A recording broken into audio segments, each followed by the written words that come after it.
আসসালামু আলাইকুম রহমতুল্লাহ বরকাত। আজকের মন্তব্য হলো মাওলানা তাহিরি নিয়ে। মাওলানা তাহিরি এমন ওয়াজ করে, এই মাওলানা তাহিরের ওয়াজ শুনলে এত দুঃখ লাগে, কি ওয়াজ করে আল্লাহই জানে। ওর ওয়াজ দিয়া যখন মানুষ হেদায়ত হইব, আমার তো মনে হয় একটা মানুষ হেদায়ত হইব। আর এমন মানুষের সমালোচনা শুরু করে দিছে, বদনাম করা শুরু করে দিছে শেখ আহমদুল্লাহ। শেখ আহমদুল্লাহ এরকম একটা লোক, এর যোগ্যতা নিয়েও বদনাম করা শুরু করে। যোগ্যতা যা থাকুক,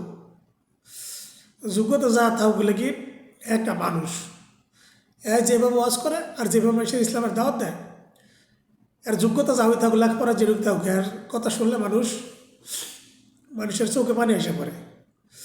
এইভাবে মানুষের বুঝায় আর এইভাবে মানুষের ইসলামের দাওয়াত দেয়।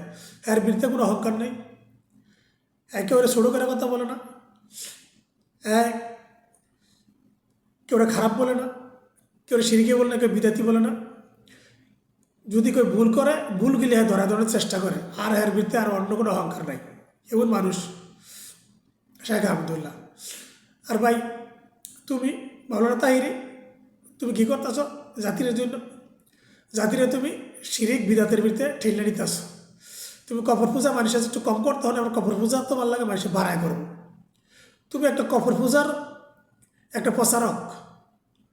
তোমার যেই ওয়াজ মানুষের শুন না, কবর পূজার দিকে আরও মানুষ দল দল বাইন্দা যাইব, যে অবস্থা দেখা যায়।